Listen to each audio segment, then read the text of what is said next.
Buenas a todos compañeros, les vamos a presentar sobre si podemos donar sangre, quiénes de nosotros, de los integrantes del equipo, pueden donar sangre y cuáles son los requisitos que necesitamos para donar sangre. Primero, necesitamos medir nuestro peso en sangre en litros. ¿Cómo hacemos eso?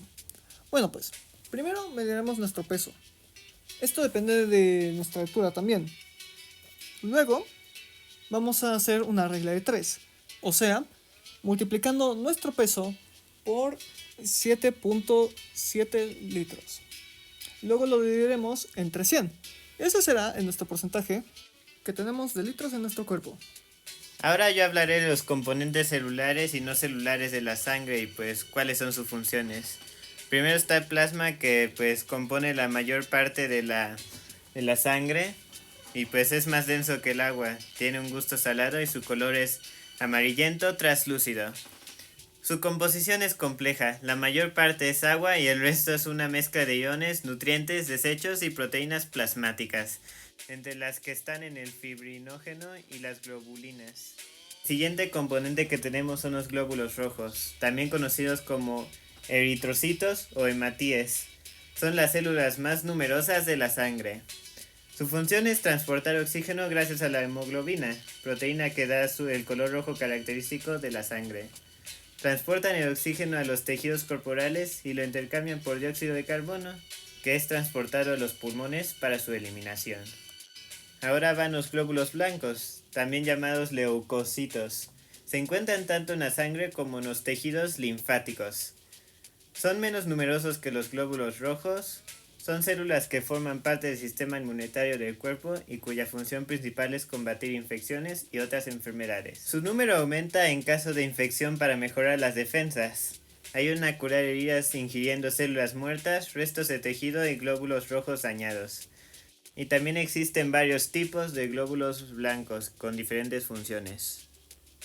Y aquí le pasaré a Pablo Andrés el resto de los componentes. Ahora, hablemos de las plaquetas.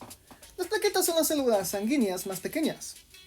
Y claro, pues ayudan a cicatrizar las heridas, interviniendo en la formación de coágulos sanguíneos y en la reparación de vasos sanguíneos. Se aglutinan donde se está produciendo el sangrado para formar el tapón plaquetario, que sellará el vaso sanguíneo dañado. Al mismo tiempo, liberan sustancias que favorecen la coagulación. Si el tapón no detiene la hemorragia, intervienen los factores de coagulación. Y bueno, ya nos escuchan diciendo mucho coagulación, no, coágulo, wow. No sabemos qué es eso, ¿no? Bueno, la coagulación son 13 proteínas que circulan en la sangre.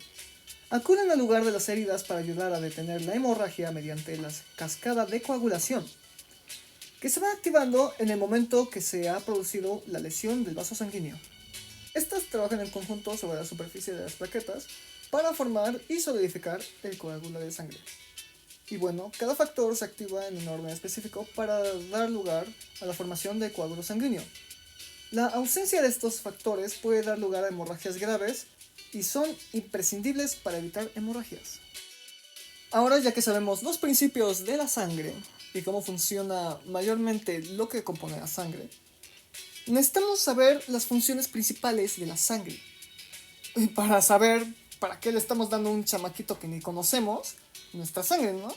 Y pues debemos saber muy bien que es una causa muy importante para ayudar a que se recuperen personas que están sufriendo de algunas enfermedades o están sufriendo de no tener sangre después de alguna cirugía o alguna lesión. Y bueno, la sangre transporta oxígeno de los pulmones y nutrientes del aparato digestivo a las células del organismo.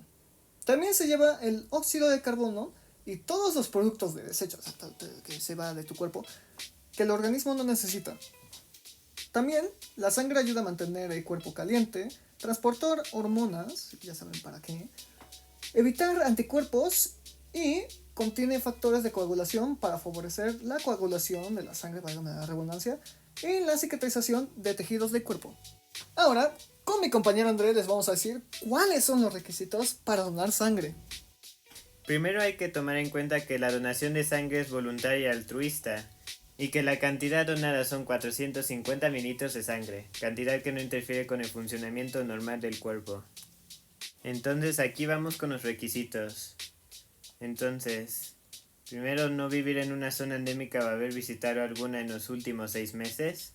no tener alergias ni estado bajo tratamiento médico, no estar embarazada ni haber pasado sangre en los últimos 6 meses y no estar lactando, ser mayor de 18 años y menor de 65, tener peso mayor de 50 kilogramos y medir más de 1.50 metros, no tener prácticas sexuales de riesgo, no ingerir bebidas alcohólicas en las últimas 48 horas y no ser usuario de drogas.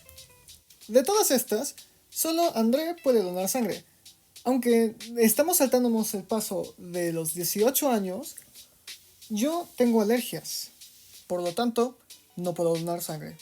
Y aquí se lo dejo a Andrés con los padecimientos que requieren transfusión de sangre. Muy bien. Pues los padecimientos que requieren transfusión de sangre son la anemia, los trastornos de sangrado, la cirugía cardíaca, la anemia por deficiencia de hierro, los trastornos de plaquetas y la talasemia. Y bueno, pues la talasemia es un desorden de sangre que se hereda. Y ahora que sabemos los principios de para qué o por qué donaríamos sangre, necesitamos saber también qué es la aféresis. La aféresis es el procedimiento en el que se extrae la sangre y se separa parte de la sangre, o sea, las plaquetas, los glóbulos rojos o los glóbulos blancos. Esto es porque hay gente que tiene deficiencia de estos, como hemos visto antes. En otro punto, esta es la tabla de las sangres que son compatibles con personas y de distintos tipos. Como se puede apreciar, el AB positivo es el receptor universal, o sea que puede recibir sangre puede ser A positivo, B positivo, O negativo, B negativo y así. Mientras que el O negativo es el donante universal, o sea que le puede dar a todos los tipos de sangre, como por ejemplo el A positivo, el B positivo, el O negativo o el A negativo. Cualquiera de esos o otros pueden aceptar O negativo. Aún no te has convencido, ¿verdad? Pues aquí tendremos razones para donar sangre. Donar es una acción de generosidad y pues ayuda a la gente que lo necesita y quienes forman parte de nuestra comunidad. Los donantes, especialmente aquellos que donan regularmente, mantienen la estabilidad de suministro de sangre de nuestra nación. Aunque muchas personas donan sangre después de una catástrofe, la sangre es necesaria para todos los días del año. Aunque la tecnología médica ha avanzado mucho, no existe un sustituto para la sangre y pues los donantes proporcionan el único suministro de sangre que salva vidas. Donar es simple, rápido y conveniente.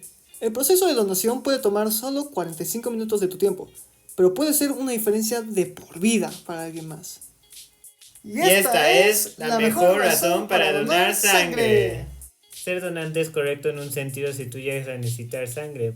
Puedes recibirla de la comunidad que ya has formado parte de. Aparte, esa comunidad estará más que feliz de ayudarte. Y bueno, muchas gracias por su atención. Espero verlos en otro momento. ¡Hasta la próxima!